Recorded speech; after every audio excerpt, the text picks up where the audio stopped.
엄마, 미안해. 약속 못 지켜서 미안해. 소율이가 아파서 어쩔 수 없어. 이 삼남매 하늘, 재민, 소율은 철저하게 버려져 있었습니다. 10년의 약속이 담긴 죽은 어머니의 VIP 패밀리 블랙카드. 하늘은 그 약속을 알고 있었기에 이런 상황에서도 섣불리 카드를 사용할 수 없었죠. 하지만 그런 고민도 잠시 소율이가 아프기 시작한 것입니다. 하늘은 더 이상 망설일 수가 없었던 것이죠. 그렇게 백화점의 식품관을 찾아가게 되는데 VIP 패밀리 블랙카드를 본 점원은 그대로 굳어버립니다. 그리고 카드로 결제를 하자 카드 재활성화 알림과 동시에 현장 CCTV 화면이 한 여성에게로 전송되는데 아니, 대체 어떻게 저 아이들이 저 카드를.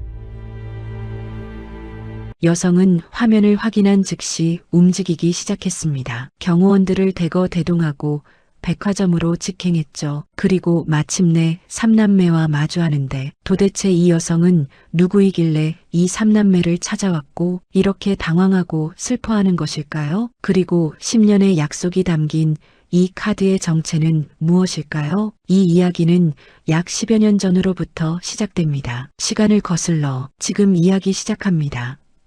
2014년 11월 서울 성북동. 차가운 비가 내리는 늦은 밤이었습니다. 거대한 저택의 창문에는 빗방울이 끊임없이 부딪혔죠. 마치 누군가의 절박한 노크 소리처럼 들렸습니다. 서연은 응접실 한가운데 서 있었어요. 그녀의 어깨는 팽팽하게 긴장되어 있었죠. 맞은편 소파에는 어머니 영숙이 앉아 있었습니다. 백화점 그룹 회장다운 위엄이 온몸에서 뿜어져 나왔어요. 서연아. 영숙의 목소리는 얼음처럼 차가웠습니다. 그녀는 테이블 위에 놓인 서류를 손끝으로 톡톡 두드렸어요. 이 결혼이 너에게도 우리 가족에게도 얼마나 중요한지 알고 있겠지? 서연의 손이 미세하게 떨렸습니다. 하지만 그녀는 꼿꼿이 서서 어머니를 바라보았어요. 눈빛은 단호했죠. 저는 그 사람과 결혼하지 않겠어요. 순간 방 안의 공기가 얼어붙었습니다. 영숙의 눈썹이 올라갔어요. 그녀는 천천히 일어났습니다. 발 뒤꿈치가 대리석 바닥을 두드리는 소리가 메아리 쳤죠. 뭐라고? 들으신 대로예요, 어머니. 서연의 목소리가 약간 떨렸지만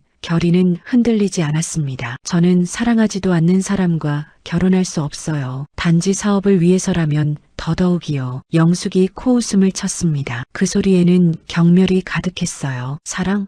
서연아, 너는 아직도 그런 환상에 빠져 있니? 환상이 아니에요. 서연의 목소리가 높아졌습니다. 저는 제 인생을 제가 선택하고 싶어요. 어머니처럼 살고 싶지 않다고요. 팍! 영숙의 손바닥이 탁자를 내리쳤습니다. 찻잔이 덜그럭거렸어요. 감히 내가. 영숙의 얼굴이 붉게 달아올랐습니다. 내가 너를 어떻게 키웠는데 최고의 교육, 최고의 환경, 모든 걸 다 줬잖아. 그래서 감사해요. 서연의 눈에 눈물이 맺혔습니다. 하지만 그녀는 울지 않았어요. 정말 감사해요. 하지만 그게 제 인생을 어머니 마음대로 할 권리를 주는 건 아니죠. 영숙이 차갑게 웃었습니다. 그 웃음에는 독이 묻어 있었죠. 그래. 내가 정말 혼자 힘으로 살 수 있다고 생각하니? 그녀는 서연을 위아래로 훑어보았어요. 명품 드레스, 고급 액세서리, 완벽한 메이크업, 모든 게 돈으로 만들어진 것들이었죠. 너는 단 하루도 혼자서는 살아본 적이 없어. 내가 입고 있는 옷, 내가 먹는 음식, 내가 숨쉬는 이 공간까지 모든 게 내가 만든 거야. 서연의 가슴이 쿵쾅거렸습니다. 어머니의 말은 날카로운 칼처럼 가슴을 찔렀어요. 하지만 그녀는 물러서지 않았습니다. 그럼 이제부터라도 혼자 살아보겠어요. 영숙이 멈췄습니다. 그녀는 딸을 뚫어지게 바라보았어요. 뭐라고 했니? 혼자 살아보겠다고요. 서연의 목소리가 점점 단단해졌습니다. 어머니 도움 없이 이 집을 나가서 제 힘으로 살아보겠어요. 방 안이 조용해졌습니다. 빗소리만이 창문을 두드렸죠. 영숙이 천천히 고개를 끄덕였어요. 그녀의 입가에 이상한 미소가 번졌습니다. 좋아. 그럼 한번 해보렴. 서연이 놀란 눈으로 어머니를 바라보았어요. 이렇게 쉽게 동의할 줄은 몰랐거든요. 영숙은 서재로 걸어갔습니다. 그리고 금고에서 무언가를 꺼내왔어요. 검은색 카드였습니다. 이걸 가져가. 이게 뭐예요? 우리 백화점 VIP 패밀리 블랙카드야. 영숙이 설명했습니다. 평생 무한정 사용할 수 있는 카드지. 음식, 옷, 뭐든지 우리 백화점에서는 전부 무료야.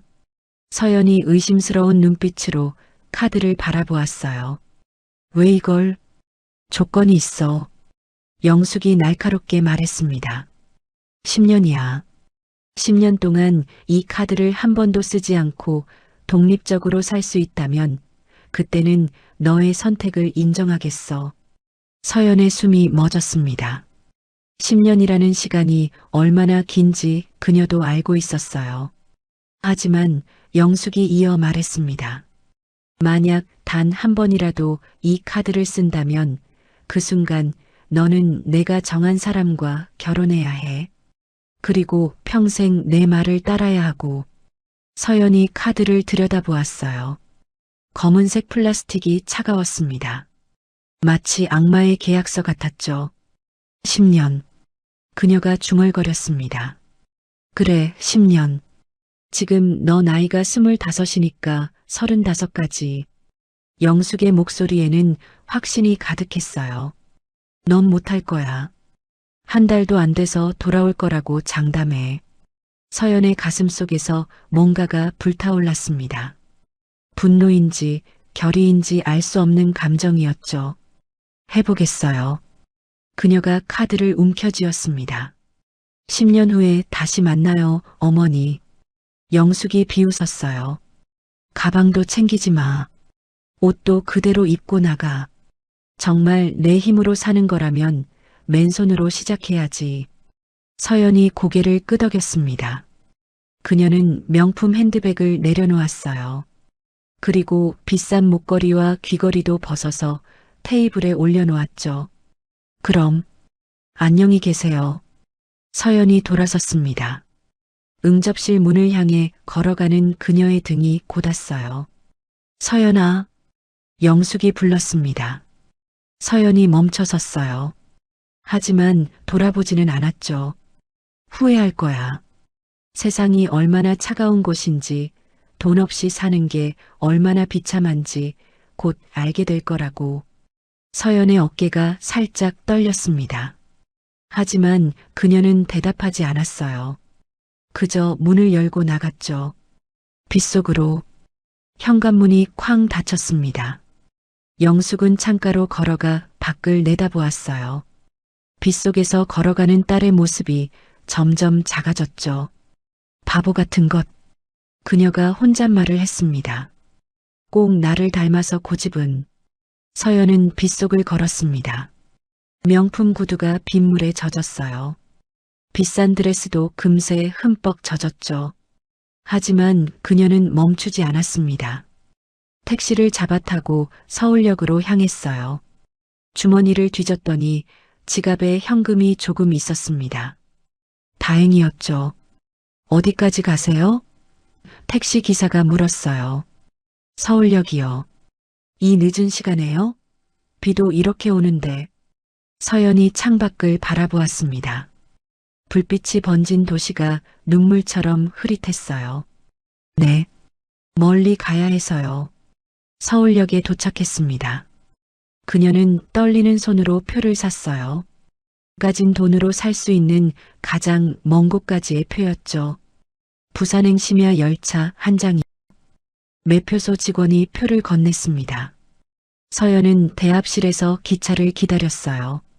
젖은 옷이 차가웠지만 마음은 뜨거웠습니다. 할 수 있어. 아니, 해야만 해. 그녀는 지갑 속 검은 카드를 꺼내 보았어요. 유혹의 상징이자 동시에 자유의 열쇠였죠. 10년. 서연이 속삭였습니다. 10년만 버티면 돼. 심야 열차가 플랫폼에 들어왔습니다. 서연은 일어섰어요. 그리고 결연한 발걸음으로 기차를 향해 걸었죠. 기차에 오르기 전 그녀는 한 번 뒤를 돌아보았습니다. 서울의 화려한 불빛들이 멀리 반짝였어요. 저 어딘가에 어머니가 있겠죠. 아마 지금쯤 와인을 마시며 딸의 어리석음을 비웃고 있을지도 모릅니다. 서연이 입술을 깨물었어요. 그리고 기차에 올라탔죠. 좌석에 앉아 창밖을 바라보았습니다. 기차가 천천히 움직이기 시작했어요. 서울역이 뒤로 멀어졌죠. 어머니, 저를 지켜봐 주세요. 그녀는 마음속으로 말했습니다. 제가 얼마나 강한지 어머니가 틀렸다는 걸 꼭 증명해 보일게요. 기차는 어둠 속으로 달려갔습니다. 부산을 향해, 새로운 삶을 향해. 서연은 가방도 없이 젖은 옷차림 그대로 좌석에 앉아 있었어요. 승객들이 이상한 눈빛으로 쳐다보았지만 그녀는 개의치 않았습니다. 검은 카드를 다시 한번 들여다보았어요. 그리고 지갑 깊숙한 곳에 넣었죠. 앞으로 10년간 절대 꺼내지 않을 카드. 하지만 늘 그녀와 함께할 카드였습니다. 빗줄기는 점점 약해졌어요. 구름 사이로 희미한 달빛이 비치기 시작했죠. 서연은 눈을 감았습니다. 피곤했어요. 몸도 마음도 지쳐 있었죠. 하지만 이상하게도 마음 한구석이 가벼웠습니다. 처음으로 스스로 선택한 길이었으니까요. 부산에 가면 일자리부터 구해야겠지. 그녀는 앞으로의 계획을 세우기 시작했어요. 어디서 살지, 뭘 먹고 살지 아무것도 정해진 게 없었습니다. 하지만 그게 오히려 설레었어요. 기차는 밤새 달렸습니다. 서연은 꾸벅꾸벅 졸았어요. 꿈속에서 그녀는 자유롭게 날아다니는 새가 되었죠. 새벽녘 차장이 방송을 했습니다. 곧 부산역에 도착합니다. 서연이 눈을 떴어요. 창밖으로 낯선 풍경이 펼쳐졌습니다. 바다가 보였어요. 태양이 막 수평선 위로 떠오르고 있었죠. 새로운 하루의 시작이었습니다. 그리고 새로운 인생의 시작이기도 했죠. 기차가 부산역에 멈췄습니다. 서연은 일어섰어요. 그리고 깊게 숨을 들이쉬었죠. 자, 이제 시작이야. 그녀는 플랫폼으로 내려섰습니다. 아침 공기가 차가웠어요. 하지만 상쾌했죠. 역을 나서며 서연은 하늘을 올려다보았습니다. 구름이 걷히고 파란 하늘이 드러났어요. 10년, 3650일, 87,600시간. 긴 시간이었습니다. 하지만 서연은 웃었어요. 진짜 인생이 이제 막 시작된 것 같았거든요. 그녀는 발걸음을 옮겼습니다. 어디로 가야 할지는 몰랐어요. 하지만 한 걸음 한 걸음이 자유를 향한 길이었죠. 검은 카드는 지갑 속에서 조용히 잠들어 있었습니다. 10년 후를 기다리며 서연의 뒷모습이 부산의 아침 햇살 속으로 사라져갔습니다. 결연하고 당당하고 희망에 찬 뒷모습이었죠. 약속의 시간이 시작되었습니다. 2024년 10월 부산 외곽의 작은 아파트. 새벽 4시 30분. 알람이 울리기도 전에 서연의 눈이 떠졌습니다. 10년째 반복되는 일상이었죠. 몸이 저절로 기억하고 있었어요. 그녀는 조심스럽게 일어났습니다. 옆에서 자고 있는 막내 소율이 깨지 않도록 살금살금 움직였어요. 6살 소율의 작은 손이 엄마의 옷자락을 꼭 쥐고 있었죠. 조금만 더 자렴, 우리 막내야. 서연이 아이의 머리를 쓰다듬었습니다. 그리고 부엌으로 향했어요. 작은 부엌에는 어제 설거지를 못한 그릇들이 쌓여 있었습니다. 너무 피곤해서 쓰러지듯 잠들었거든요. 그녀는 한숨을 쉬며 설거지를 시작했어요. 찬물이 손을 얼얼하게 만들었습니다. 온수기가 고장 난 지 한 달이 넘었지만 수리할 돈이 없었죠. 엄마, 작은 목소리가 들렸습니다. 서연이 돌아보니 큰딸 하늘이 서 있었어요. 14살이 된 하늘은 엄마를 꼭 닮았습니다. 벌써 일어났니? 아직 시간 있는데. 엄마 도와드리려고요. 하늘이 앞치마를 두르며 말했어요. 제가 도시락 싸드릴게요. 서연의 마음이 찌릿했습니다. 14살짜리가 새벽에 일어나 엄마를 도와야 하는 현실이 가슴 아팠어요. 괜찮아, 하늘아. 엄마가 할게. 아니에요. 엄마는 준비하세요. 오늘도 12시간 서 있어야 하잖아요. 하늘의 말에 서연은 아무 대답도 할 수 없었습니다. 딸이 너무나 잘 알고 있었어요. 엄마가 얼마나 힘든지를요. 서연은 작은 방으로 들어가 유니폼을 입었습니다. 백화점 식품관 판매원 유니폼이었죠. 처음 입었을 때는 너무 부끄러웠어요. 성북동 저택에서 자란 그녀가 백화점 직원이 되다니. 하지만 이제는 익숙했습니다. 아니, 익숙해져야만 했죠. 거울을 보니 피곤한 얼굴이 비쳤어요. 눈 밑에는 다크서클이 짙게 내려앉아 있었습니다. 35이 된 그녀는 더 이상 성북동의 그 자신만만했던 아가씨가 아니었어요. 엄마, 도시락이요. 하늘이 도시락을 건넸습니다. 김밥 몇 줄과 삶은 달걀. 소박하지만 정성이 가득했죠. 고마워, 우리 하늘이. 서연이 딸을 꼭 안았습니다. 하늘의 작은 어깨가 떨렸어요. 재민이랑 소율이 잘 부탁해. 걱정 마세요. 제가 학교 데려다 주고 올게요. 서연은 현관을 나서며 뒤를 돌아보았습니다. 하늘이 손을 흔들었어요. 마치 어른처럼 의젓한 모습이었죠. 가슴이 먹먹했습니다. 미안해, 하늘아. 엄마가 더 좋은 환경을 만들어주지 못해서. 하지만 그녀는 이런 생각을 떨쳐냈어요. 자책하고 있을 시간이 없었거든요. 새벽 버스는 늘 그렇듯 10,000원이었습니다. 서연은 겨우 한 자리를 찾아 앉았어요. 옆자리의 아주머니가 그녀를 흘끔 쳐다보았죠. 백화점 다니시나 봐요? 네, 식품관에서 일해요. 힘드시겠어요. 하루 종일 서 있어야 하잖아요. 서연이 씁쓸하게 웃었습니다. 그래요, 힘들었어요. 하지만 선택의 여지가 없었죠. 버스는 시내를 향해 달렸습니다.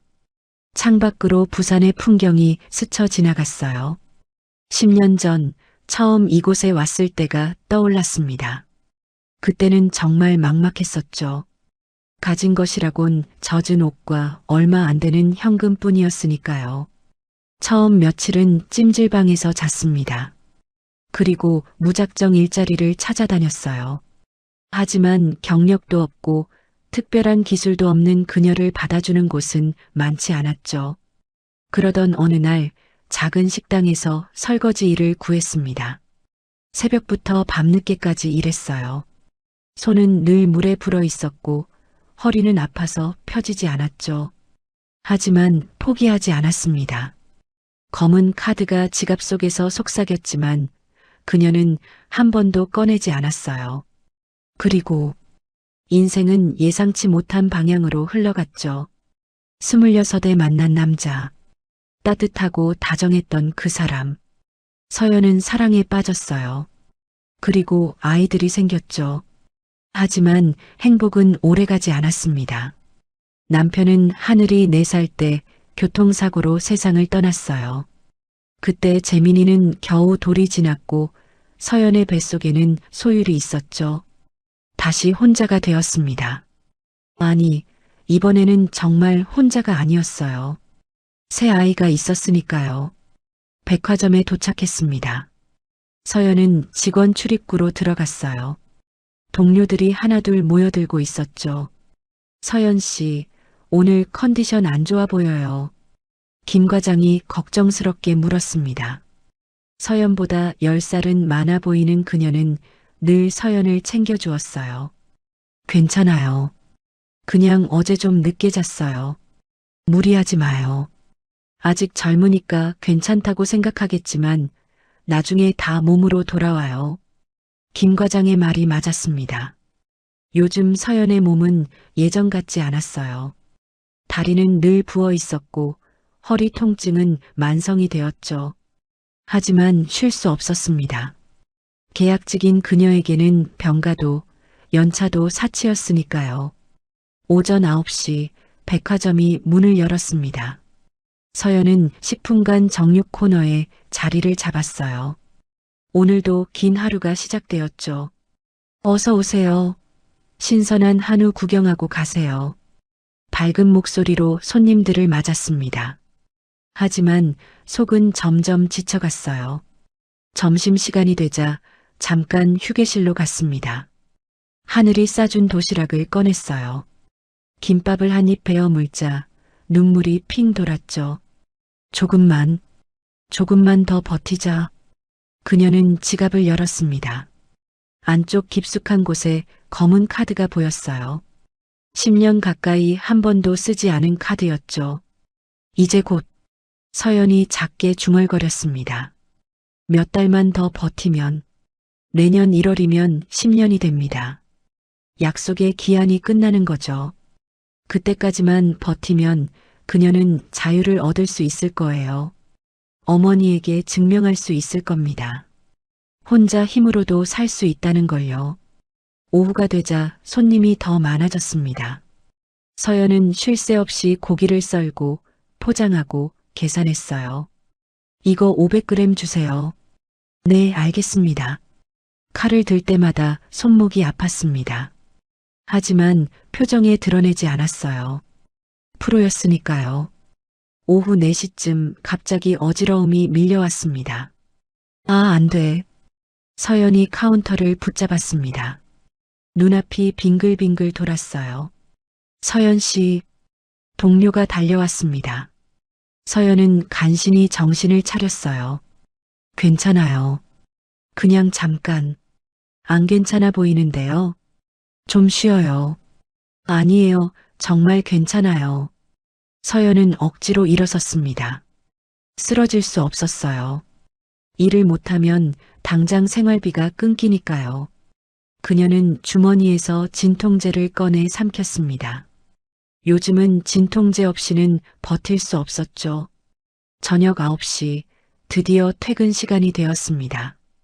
서연은 지친 몸을 이끌고 버스 정류장으로 향했어요. 다리가 후들거렸습니다. 집에 가면 아이들이 기다리고 있겠지. 그 생각에 힘을 냈습니다. 아이들이 있으니까 그녀는 버틸 수 있었어요. 집에 도착하니 불이 켜져 있었습니다. 현관문을 열자 따뜻한 공기가 맞아주었어요. 엄마, 소율이 뛰어나왔습니다. 6살 막내는 언제나 해맑았죠. 우리 소율이 잘 있었어? 응. 오늘 유치원에서 그림 그렸어. 엄마 그렸어. 소율이 그림을 들고 왔습니다. 서툰 솜씨로 그린 엄마의 모습이었어요. 하지만 서연의 눈에는 세상에서 가장 아름다운 그림이었죠. 정말 예쁘네. 우리 소율이가 화가가 되려나? 응. 엄마 그려서 매일 선물할 거야. 서연이 아이를 꼭 안았습니다. 작은 체온이 따뜻했어요. 엄마, 저녁 먹어요. 재민이가 식탁을 가리켰습니다. 11살 둘째는 조용하지만 다정한 아이였어요. 하늘이 누나가 김치찌개 끓였어요. 엄마가 좋아하는 거라고 했어요. 서연이 부엌을 보니 하늘이 설거지를 하고 있었습니다. 하늘아, 엄마가 할게. 다 했어요. 엄마는 밥 드세요. 14살 아이가 어쩜 이렇게 어른스러운지. 서연의 가슴이 아팠어요. 온 가족이 작은 식탁에 둘러앉았습니다. 김치찌개와 계란말이, 김. 소박하지만 따뜻한 저녁이었죠. 재민아, 오늘 학교는 어땠니? 괜찮았어요. 수학시험 봤는데 다 맞은 것 같아요. 정말? 우리 재민이 똑똑한데. 재민이가 수줍게 웃었습니다. 엄마, 나도 칭찬해줘. 소율이가 끼어들었어요. 그래, 우리 소율이도 최고야. 아이들의 웃음소리가 작은 집을 채웠습니다. 이런 순간만큼은 서연도 행복했어요. 하지만 행복은 잠시뿐이었습니다. 엄마, 다음 주에 현장학습비 내야 해요. 하늘이가 조심스럽게 말했어요. 3만 원이에요. 서연의 표정이 굳었습니다. 그리고 재민이도 태권도 승급 심사 있대요. 돈, 또 돈이었습니다. 서연은 지갑을 열어보았어요. 텅 비어 있었죠. 월급날은 아직 일주일이나 남았는데. 알았어. 엄마가 어떻게든 할게. 엄마. 하늘이가 말했습니다. 저는 안 가도 돼요. 현장학습. 무슨 소리야. 당연히 가야지. 정말 괜찮아요. 집에서 공부할게요. 하늘의 말에 서연은 말문이 막혔습니다. 아이가 너무 일찍 철이 들어버렸어요. 밤이 깊어졌습니다. 아이들이 잠든 후 서연은 거실에 혼자 앉아 있었어요. 피곤했지만 잠이 오지 않았죠. 그녀는 다시 지갑을 열었습니다. 검은 카드가 희미한 빛을 받아 반짝였어요. 쓸까? 순간 유혹이 밀려왔습니다. 저 카드 하나면 모든 게 해결될 텐데.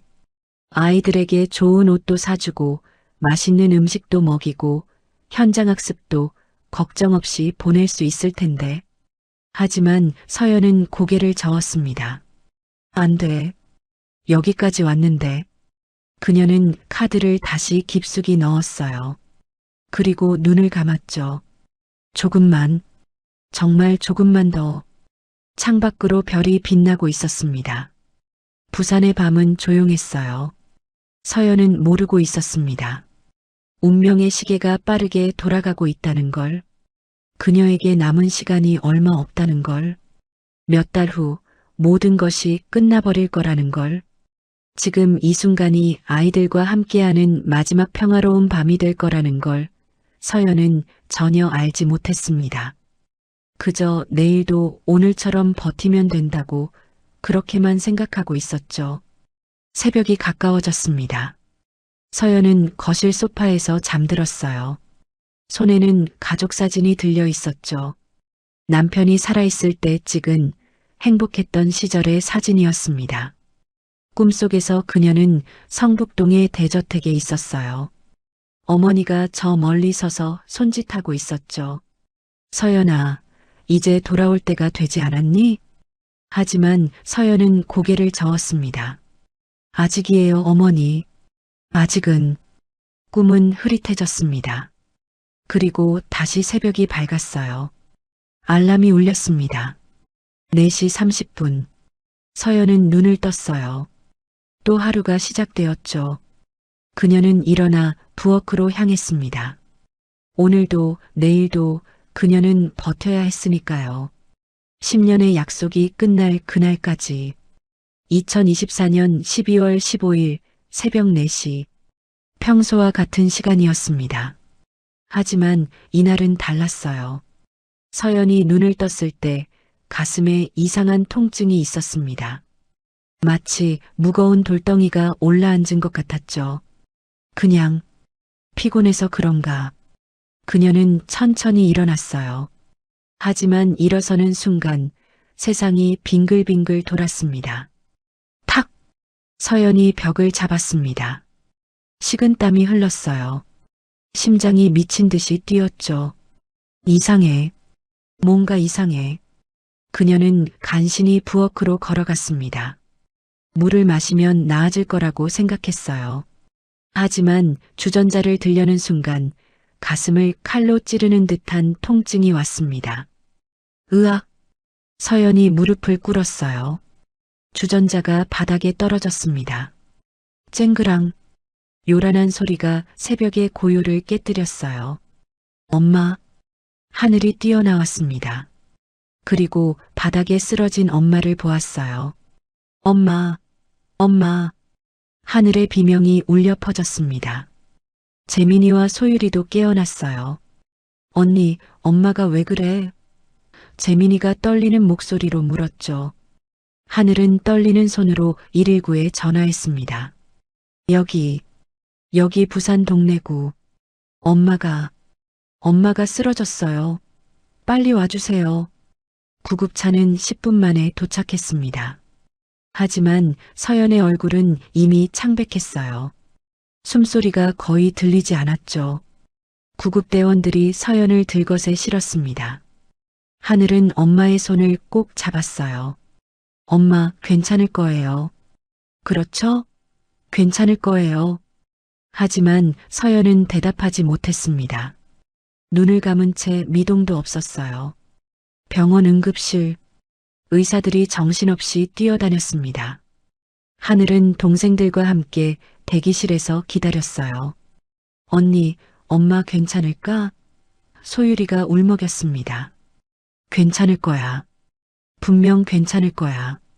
하늘이 동생을 꼭 안았어요. 하지만 그녀의 손도 덜덜 떨리고 있었죠. 1시간이 지났습니다. 마치 100년 같았어요. 드디어 의사가 나왔습니다. 그의 표정은 어두웠어요. 보호자분이세요? 저희가 딸이에요. 하늘이 대답했습니다. 의사가 난처한 표정을 지었어요. 아이들에게 이런 소식을 전하기가 어려웠던 거죠. 어른 보호자는 없으신가요? 엄마밖에 없어요. 의사가 깊게 한숨을 쉬었습니다. 그리고 무릎을 꿇고 아이들의 눈높이에 맞췄어요. 정말 유감스럽지만 어머니가 하늘로 가셨어요. 순간 세상이 멈춘 것 같았습니다. 거짓말. 소율이가 소리쳤어요. 엄마는 아침에 일어나서 김밥 싸주기로 했단 말이에요. 재민이는 아무 말도 하지 못했습니다. 그저 멍하니 의사를 바라볼 뿐이었어요. 하늘은 그 자리에 주저앉았습니다. 다리에 힘이 풀렸어요. 급성 심근경색이었어요. 의사가 조용히 설명했습니다. 너무 과로하셨던 것 같아요. 이미 병원에 도착했을 때는 더 이상 들리지 않았습니다. 하늘의 귀가 멍했어요. 엄마가 죽었다고? 그게 무슨 소리야? 어제까지도 김치찌개를 끓여주던 엄마가, 피곤하다면서도 막내 소율이를 안아주던 엄마가, 엄마를 보고 싶어요. 하늘이 간신히 말했어요. 의사가 고개를 끄덕였습니다. 응급실 안 하얀 천으로 덮인 침대가 있었어요. 의사가 조심스럽게 천을 걷었습니다. 엄마가 거기 있었어요. 평화로운 얼굴로 잠든 것처럼 누워 있었죠. 엄마. 소율이가 엄마에게 달려갔습니다. 작은 손으로 엄마의 볼을 만졌어요. 엄마, 일어나. 일어나야지. 오늘 일요일이라고 놀이공원 가기로 했잖아. 하지만 서연은 일어나지 않았습니다. 차가워진 볼이 더 이상 따뜻해지지 않았어요. 재민이가 울기 시작했습니다. 11살 소녀는 처음으로 큰 소리로 울었어요. 엄마, 미안해요. 제가 말 잘 들을게요. 공부도 열심히 할게요. 하늘은 동생들을 안았습니다. 그리고 엄마를 바라보았어요. 엄마 왜 이렇게 빨리 가셨어요? 조금만, 정말 조금만 더 있어주시면 안 됐나요? 눈물이 하염없이 흘렀습니다. 그때였어요. 간호사가 서연의 물건을 가져왔습니다. 그 안에는 지갑도 있었죠. 하늘은 엄마의 지갑을 열었어요. 그리고 그 안에서 검은 카드를 발견했습니다. 이게 뭐지? 카드에는 백화점 로고가 새겨져 있었어요. VIP 패밀리 블랙카드라고 적혀 있었죠. 하지만 지금은 그런 게 중요하지 않았습니다. 엄마가 없는데 카드가 무슨 소용이겠어요? 사흘 후 장례식장. 작은 빈소였습니다. 찾아오는 사람도 거의 없었어요. 백화점 동료 몇 명과 동네 이웃들 뿐이었죠. 하늘은 상주 자리에 앉아 있었습니다. 검은 상복이 너무 컸어요. 14살 소녀에게는 너무 무거운 옷이었죠. 하늘아, 힘내. 김 과장이 봉투를 건넸습니다. 부의금이었어요. 엄마가 정말 좋은 분이셨어. 힘들어도 늘 웃으셨거든. 하늘이 고개를 숙였습니다. 말이 나오지 않았어요. 그때 낯선 남자가 들어왔습니다. 깔끔한 정장을 입었지만 어딘가 느끼한 인상이었어요. 실례합니다. 여기가 강서연 씨 빈소 맞나요? 네. 누구세요? 하늘이 물었습니다. 남자가 명함을 건넸어요. 저는 이민수라고 합니다. 서연이. 아니, 고인의 친척이에요. 하늘이 놀란 눈으로 남자를 바라보았습니다. 엄마는 친척이 없다고 했는데 정확히는 먼 친척이죠. 이모부쯤 되려나? 민수가 애매하게 웃었어요. 뒤늦게 소식을 들었네요. 정말 안타깝습니다. 그는 빈소에 절을 했습니다. 그리고 하늘에게 다가왔어요. 아이들은 이제 어떻게 되는 거죠? 저희끼리 살 거예요. 하늘이 대답했습니다. 민수가 고개를 저었어요. 그게 가능할까요? 미성년자들끼리는 법적으로. 하늘의 가슴이 철렁했습니다. 그런 생각은 못했어요. 그럼 어떻게 해야 해요? 제가 도와드릴 수 있습니다. 민수가 다정한 목소리로 말했어요. 비록 먼 친척이지만 이럴 때 가족이 도와야죠. 하늘은 의심스러운 눈빛으로 그를 바라보았습니다. 엄마가 살아있을 때는 한 번도 나타나지 않던 사람이 왜 갑자기? 민수는 하늘의 의심을 눈치챘는지 설명을 덧붙였어요. 사실 서연이와는 오래전에 연락이 끊겼어요. 집안 사정이 복잡해서. 하지만 이런 일이 생긴 이상 모른 척할 수 없잖아요. 그는 서류 뭉치를 꺼냈습니다. 일단 제가 임시 보호자가 되어드릴게요. 그래야 아이들이 흩어지지 않고 함께 있을 수 있으니까. 하늘은 동생들을 바라보았어요. 재민이와 소율이는 구석에 앉아 있었습니다.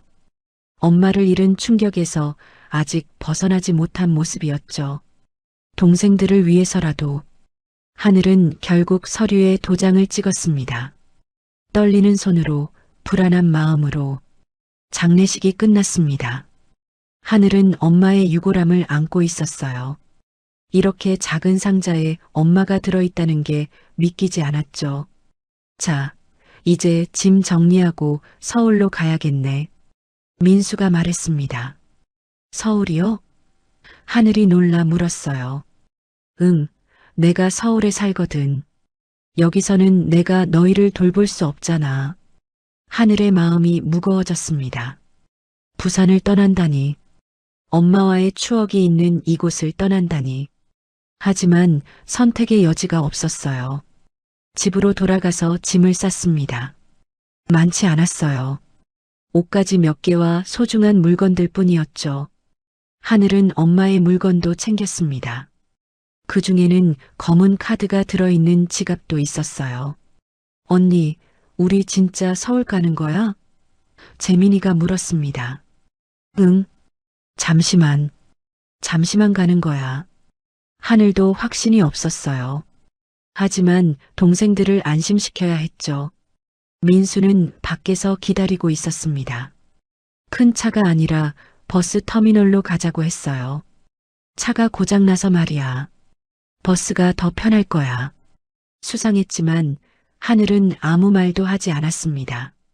너무 지쳐서 의심할 힘도 없었어요. 버스 터미널에 도착했어요. 민수가 표를 끊었습니다. 자, 타자. 심야버스였습니다. 아이들은 피곤한 몸을 이끌고 버스에 올랐어요. 버스가 출발했습니다. 창밖으로 부산의 야경이 멀어져 갔어요. 소율이가 하늘의 품에 파고들었습니다. 언니 무서워. 괜찮아. 언니가 있잖아. 하늘이 동생을 꼭 안았어요. 하지만 그녀도 무서웠습니다. 앞으로 어떤 일이 벌어질지 전혀 알 수 없었으니까요. 재민이는 창밖을 보고 있었어요. 눈물을 참으려고 애쓰는 게 보였죠. 재민아. 응, 누나. 우리가 힘을 합치면 괜찮을 거야. 알았지? 재민이가 고개를 끄덕였습니다. 하지만 그 작은 어깨가 떨리고 있었어요. 민수는 앞좌석에서 전화 통화를 하고 있었습니다. 목소리가 작아서 무슨 말인지는 들리지 않았어요. 하지만 가끔 들리는 단어들이 불안했습니다. 보험금, 전세보증금, 서류. 하늘은 엄마의 지갑을 꼭 쥐었어요. 이상하게도 이것만은 지켜야 할 것 같았습니다. 버스는 어둠 속을 달렸습니다. 서울을 향해, 불확실한 미래를 향해. 새벽 2시, 서울 도착. 낯선 도시의 불빛이 차갑게 느껴졌어요. 부산과는 다른 냄새, 다른 공기였죠. 자, 도착했다. 이제 집으로 가자. 민수가 아이들을 이끌었습니다. 택시를 타고 어디론가 향했어요. 도착한 곳은 서울 변두리의 오래된 건물이었습니다. 여기가 집이에요? 하늘이 물었어요. 임시로 지낼 곳이야. 나중에 더 좋은 데로 옮길 거야. 민수가 열쇠로 문을 열었습니다. 안에서 퀴퀴한 냄새가 났어요. 반지하였습니다. 습하고 어두운 반지하. 하늘의 가슴이 답답해졌어요. 부산의 작은 아파트가 그리웠습니다. 엄마가 있던 그곳이 천국 같았어요.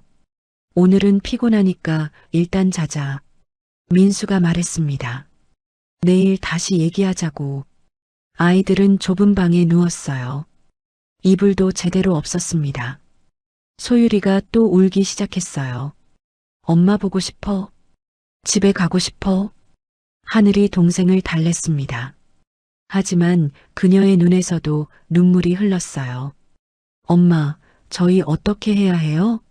정말 이 사람을 믿어도 되는 걸까요? 어둠 속에서 하늘은 기도했습니다. 엄마가 하늘에서 자신들을 지켜주기를 바라며. 그날 밤 세 남매는 서로를 꼭 끌어안고 잠들었어요. 낯선 도시, 낯선 집, 낯선 사람. 모든 게 무서웠지만 서로가 있어서 버틸 수 있었습니다. 하지만 그들은 아직 몰랐어요.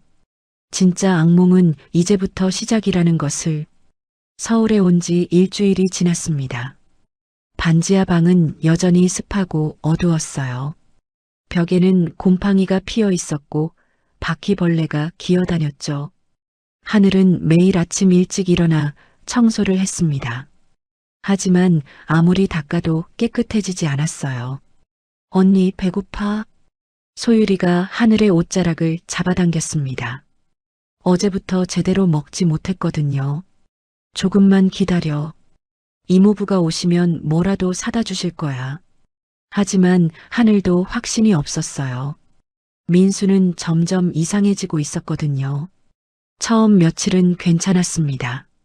밥도 사다 주고 필요한 물건도 사주었어요. 하지만 곧 본색을 드러내기 시작했죠. 쾅! 현관문이 거칠게 열렸습니다. 민수가 들어왔어요. 술 냄새가 진동했죠. 불 왜 켜놨어? 그가 소리쳤습니다. 눈이 충혈되어 있었어요. 어두워서. 하늘이 작게 대답했습니다. 전기세 아까운 줄 알아? 돈이 하늘에서 떨어지는 줄 알아? 민수가 전등 스위치를 거칠게 껐습니다. 방 안이 다시 어두워졌어요. 재민이와 소율이가 무서워서 구석으로 움츠러들었습니다. 그리고 말이야. 민수가 하늘에게 다가왔어요. 너희 엄마 보험금은 언제 나온대? 하늘의 심장이 쿵쾅거렸습니다. 그게 목적이었구나. 잘 모르겠어요. 모르긴 뭘 몰라. 민수가 테이블을 쳤습니다. 내가 너희 먹여 살리는 게 공짜인 줄 알아? 그의 침이 튀었어요. 하늘은 고개를 숙였습니다. 죄송해요. 죄송하다고? 그게 다야? 민수가 비웃었습니다. 그리고 주머니에서 서류를 꺼냈어요. 여기 도장 찍어. 보험금 수령 위임장이야. 하늘이 서류를 보았습니다. 무슨 내용인지 잘 이해가 안 됐어요. 하지만 불안한 느낌이 들었죠. 이건 제가 도장 찍을 수 없어요. 미성년자라서. 그래서 내가 보호자잖아. 민수가 화를 냈어요. 빨리 도장 찍어. 하늘은 떨리는 손으로 도장을 찍었습니다. 다른 방법이 없었어요. 민수가 만족스럽게 웃었습니다. 그래, 이제 좀 말이 통하네. 그는 냉장고를 열어보더니 혀를 찼어요.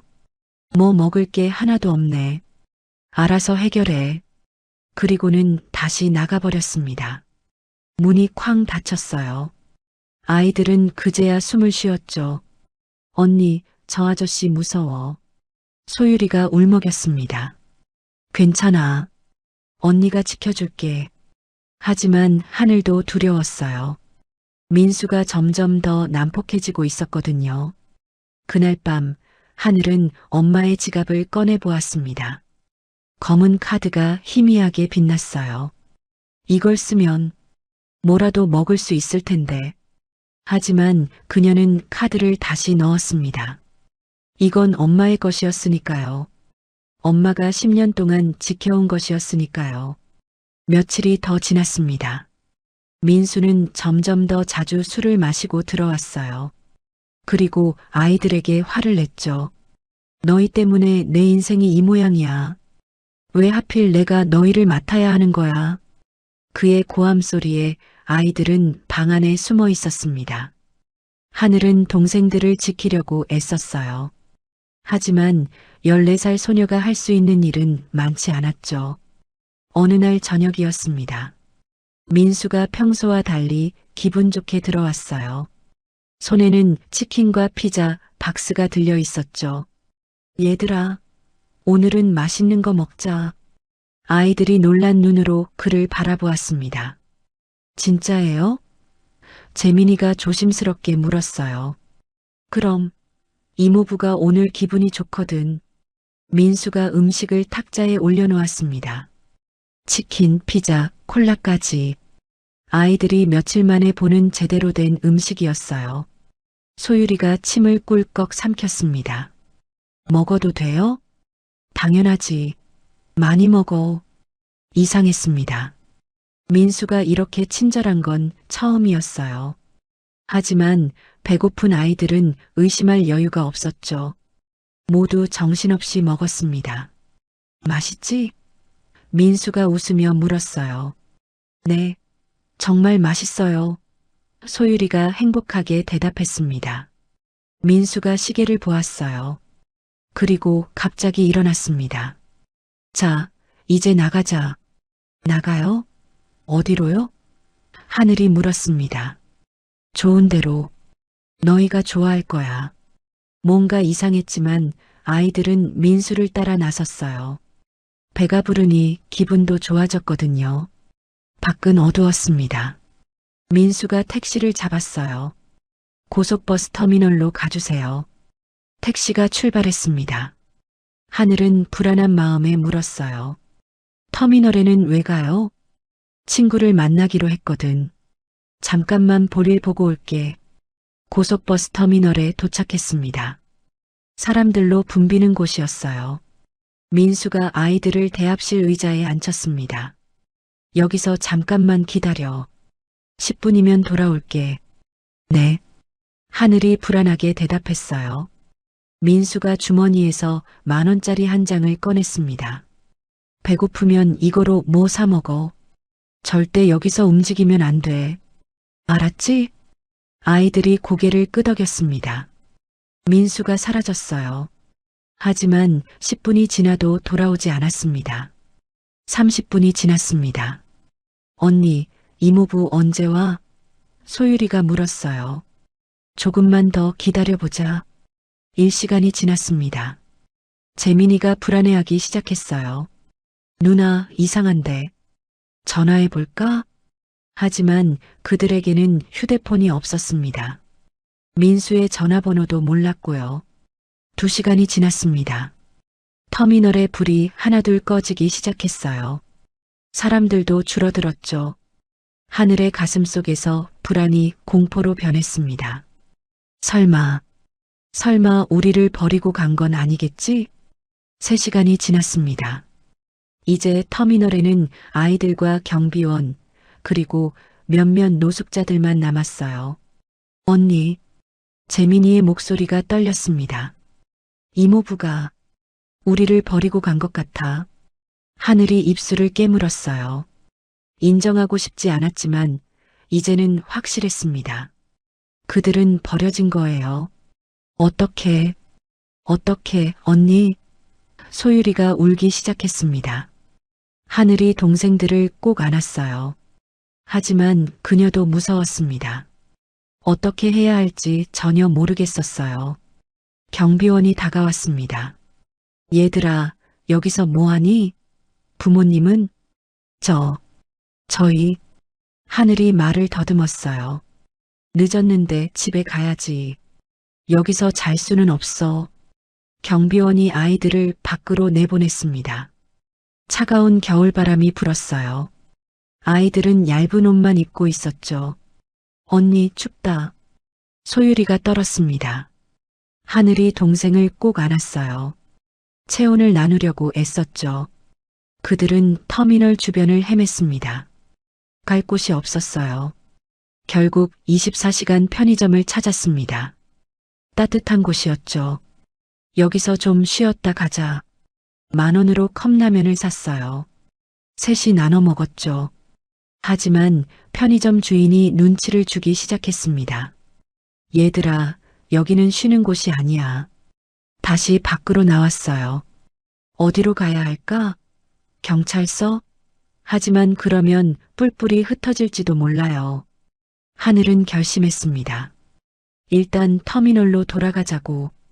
터미널 구석진 곳에 자리를 잡았어요. 바닥은 차가웠지만 바람은 피할 수 있었죠. 첫날 밤이 그렇게 지났습니다. 아이들은 서로를 꼭 껴안고 잤어요. 추위와 두려움에 떨면서. 둘째 날, 배가 고팠습니다. 남은 돈으로 빵을 샀어요. 하지만 충분하지 않았죠. 언니, 엄마 보고 싶어? 소율이가 훌쩍였습니다. 나도 보고 싶어. 하늘도 울고 싶었어요. 하지만 참았습니다. 언니니까, 동생들을 지켜야 하니까. 사람들이 이상한 눈빛으로 쳐다보았어요. 더러워진 아이들을 보며 혀를 찼죠. 하지만 아무도 도와주지 않았습니다. 셋째 날, 이제 돈도 떨어졌어요. 아이들은 하루 종일 아무것도 먹지 못했습니다. 소율이가 열이 나기 시작했어요. 언니, 머리 아파. 하늘이 동생의 이마를 짚어보니 뜨거웠습니다. 안 돼. 소율이가 아프면 안 돼. 공포가 밀려왔어요. 병원에 가야 하는데 돈이 없었습니다. 그때였어요. 꼬마들 괜찮니? 할머니 한 분이 다가왔습니다. 따뜻한 눈빛이었어요. 할머니, 하늘이 간신히 말했습니다. 동생이 아파요. 할머니가 소율이를 보더니 깜짝 놀랐어요. 어머, 이거 큰일이네. 당장 병원에 가야겠는데. 돈이 없어요. 하늘이 울먹였습니다. 자존심도 체면도 없었어요. 동생을 살려야 했으니까. 할머니가 주머니를 뒤적였습니다. 그리고 10,000원짜리 몇 장을 꺼냈어요. 이거라도 가져가렴. 약국에서 해열제라도 사야지. 감사합니다. 정말 감사합니다. 하늘이 돈을 받아들었어요. 그리고 약국으로 뛰어갔죠. 해열제를 사서 소율이에게 먹였습니다. 그리고 남은 돈으로 물과 빵을 샀어요. 하지만 이것도 오래가지 못할 거예요. 하늘은 절망적이었습니다. 어떡하지? 정말 어떡하지? 엄마가 너무 그리웠어요. 엄마가 있었다면 이런 일은 없었을 텐데. 그때 하늘은 엄마의 지갑을 떠올렸습니다. 그 안에 있는 검은 카드를. 엄마. 하늘은 고민에 빠졌어요. 엄마가 10년 동안 지켜온 약속. 그걸 깨뜨려도 될까? 하지만 소율이를 보니 결심이 섰습니다. 약속보다 동생의 생명이 더 중요했으니까요. 하늘은 떨리는 손으로 지갑을 열었어요. 검은 카드가 거기 있었습니다. 엄마의 10년이 담긴 카드. 이제 그 약속을 깨뜨릴 시간이 온 걸까요? 터미널 구석, 새벽 5시. 하늘은 잠들지 못한 채 동생들을 바라보고 있었습니다. 소유리의 숨소리가 거칠었어요. 열은 내렸지만 여전히 위험해 보였죠. 더 이상은 무리야. 그녀는 떨리는 손으로 엄마의 지갑을 꺼냈습니다. 낡은 가죽 지갑. 엄마의 체온이 아직도 남아있는 것 같았어요. 지갑을 열자 검은 카드가 보였습니다. VIP 패밀리 블랙 카드. 10년 동안 한 번도 쓰이지 않은 카드였죠. 엄마가 자신의 자존심과 바꾼 카드. 독립의 상징이자 동시에 굴복의 증거가 될 수 있는 카드. 하늘의 눈에 눈물이 맺혔습니다. 엄마 미안해요. 정말 미안해요. 하지만 선택의 여지가 없었어요. 소유리는 제대로 된 음식이 필요했고 따뜻한 곳에서 쉬어야 했습니다. 엄마가 이해해 주실 거야. 하늘은 스스로에게 말했어요. 그리고 결심했습니다. 해가 뜨기 시작했어요. 하늘은 동생들을 깨웠습니다. 재민아, 소유라. 일어나. 응. 언니. 재민이가 눈을 비볐어요. 이제 여기서 나가자. 따뜻한 데 가서 맛있는 거 먹자. 소유리가 힘없이 눈을 떴습니다. 정말? 밥 먹을 수 있어? 응. 언니가 약속할게. 하늘은 소유리를 업었습니다. 6살 아이지만 며칠 굶어서인지 너무 가벼웠어요. 그들은 터미널을 나섰습니다. 아침 햇살이 눈부셨어요. 백화점은 터미널에서 그리 멀지 않았습니다. 하지만 하늘에게는 천리 길처럼 느껴졌어요. 정말 괜찮을까? 이 카드가 아직도 쓸 수 있을까?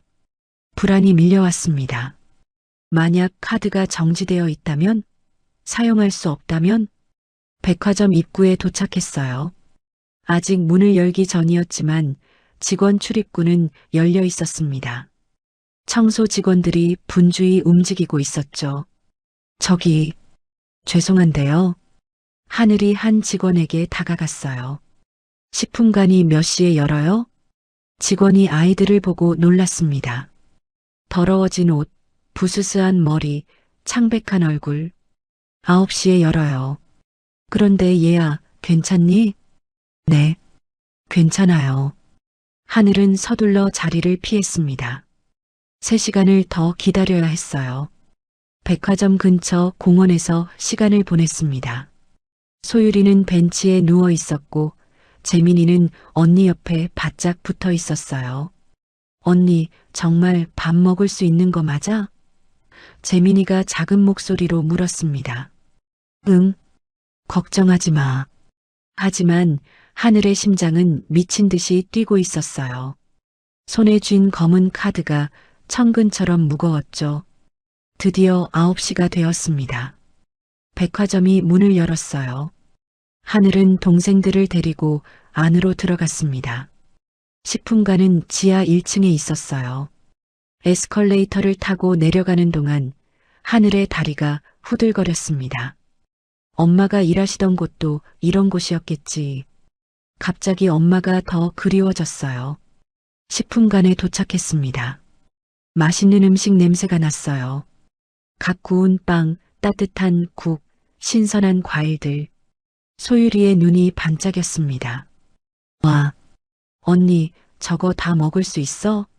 조금만 먹자. 하늘은 도시락 코너로 갔습니다.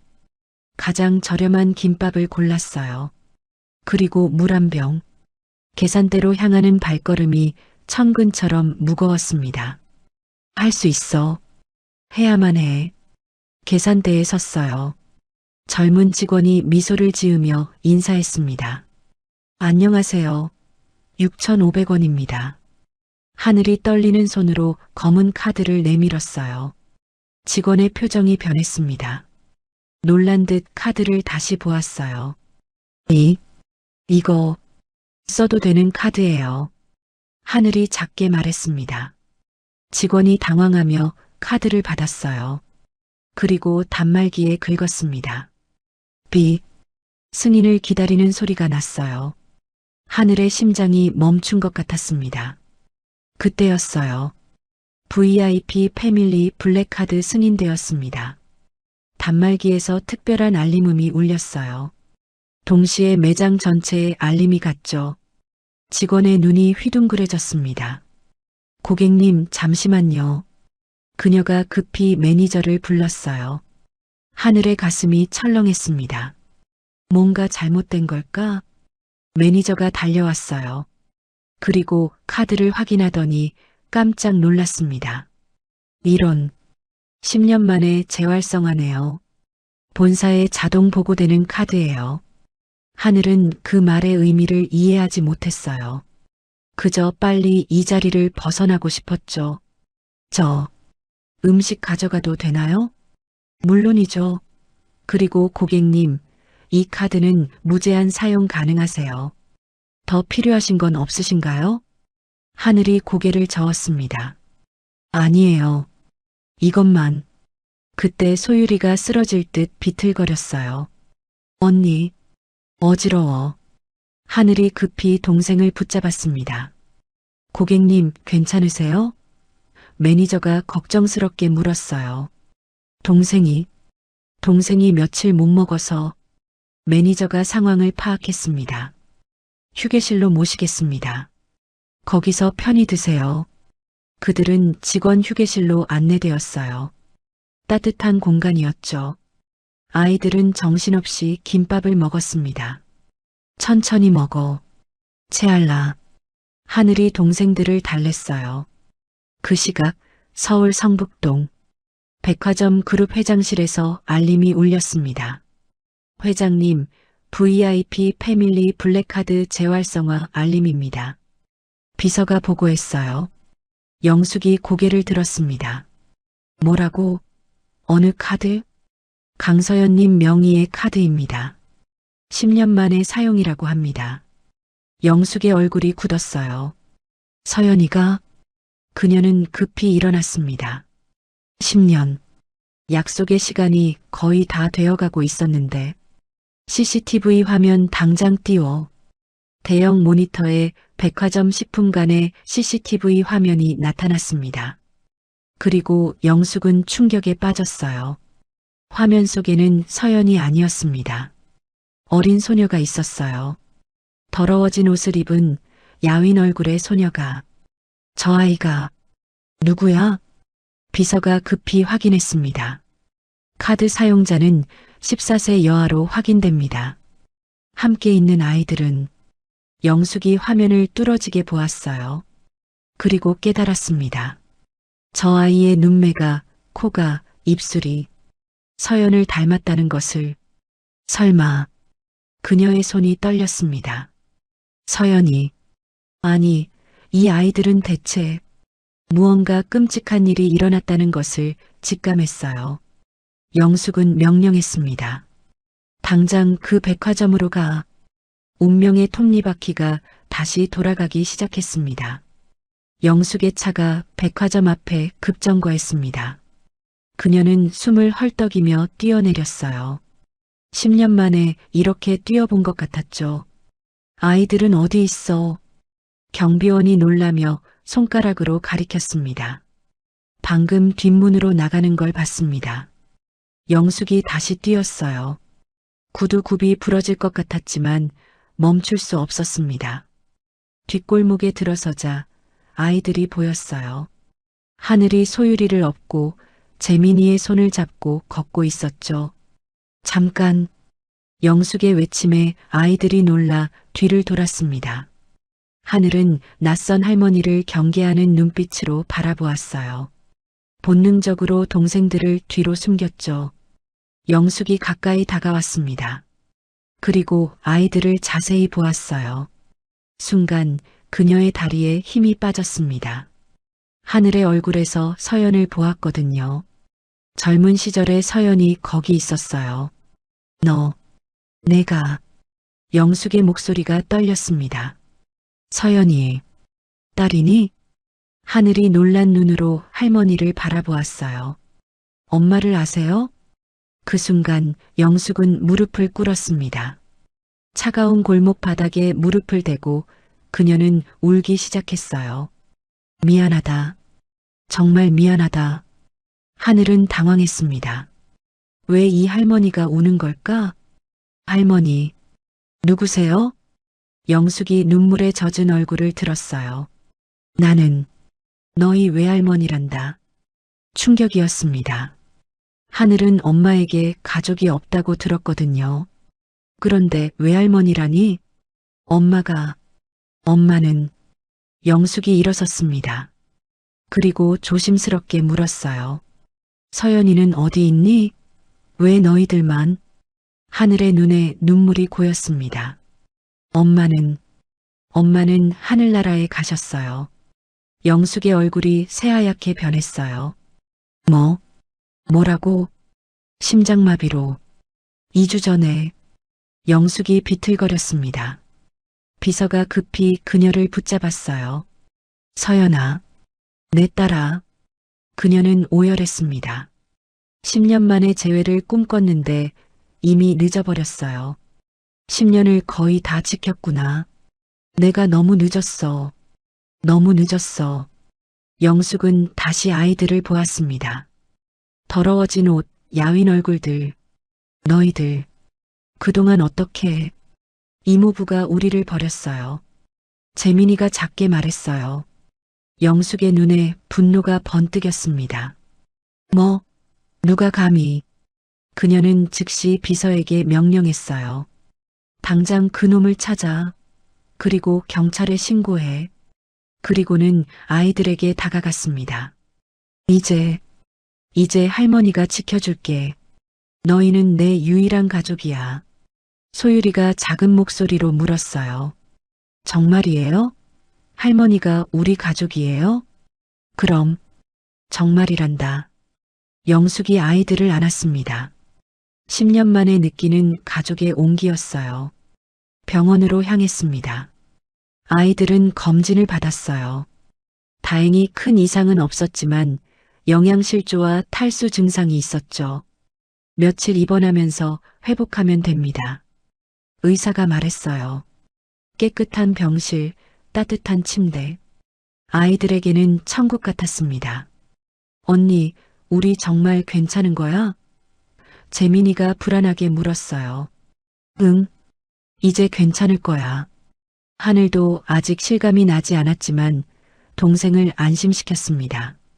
다음 날 경찰에서 연락이 왔어요. 민수가 체포되었다는 소식이었습니다. 아동 유기죄와 보험금 사기 혐의였죠. 영숙은 차가운 목소리로 말했어요. 끝까지 책임을 물을 거야. 일주일 후 아이들은 성북동의 대저택으로 왔습니다. 10년 전 서연이 떠났던 바로 그 집이었죠. 우와, 소율이가 감탄했어요. 여기가 진짜 우리 집이에요? 그래, 이제 여기가 너희 집이란다. 영숙이 미소 지었습니다. 하지만 그 미소에는 슬픔이 섞여 있었어요. 저녁 식사 시간, 영숙이 직접 부엌에 들어갔습니다. 평생 요리를 하인에게 맡겼던 그녀가 처음으로 직접 요리를 했어요. 할머니, 뭐 만드세요? 하늘이 물었습니다. 미역국이란다. 서연이가 좋아했던. 영숙의 목소리가 떨렸어요. 식탁에 둘러앉았습니다. 따뜻한 미역국이 올라왔어요. 맛있어요. 소율이가 환하게 웃었습니다. 영숙의 눈에 눈물이 고였어요. 서연아, 내가 못다한 일을 내가 할게. 이 아이들을 꼭 지킬게. 식사를 마친 후 영숙이 아이들을 거실로 불렀습니다. 벽난로 위에 액자가 하나 걸려 있었어요. 검은 카드가 들어있는 액자였죠. 그리고 그 아래 글귀가 적혀 있었습니다. 약속을 지킨 딸과 용기 있는 손녀가 우리를 다시 만나게 해준 카드. 하늘이 글귀를 읽으며 눈물을 흘렸어요. 엄마가 지키려고 했던 약속. 그래. 영숙이 하늘의 어깨에 손을 얹었습니다. 서연이는 끝까지 약속을 지키려 했어. 그리고 너는 동생들을 지키려고 용기를 냈지. 영숙은 아이들을 바라보았습니다. 이제 우리가 새로운 약속을 하자. 서로를 지키고 함께 행복하게 살자고. 새아이가 고개를 끄덕였어요. 밖에는 눈이 내리기 시작했습니다. 따뜻한 집안에서 새로운 가족이 탄생했어요. 10년의 기다림은 이렇게 끝났습니다. 비록 서연은 곁에 없지만 그녀가 남긴 사랑은 계속될 것입니다. 검은 카드를 통해 새로운 인연으로 이어진 가족의 사랑은 영원히 계속될 거예요.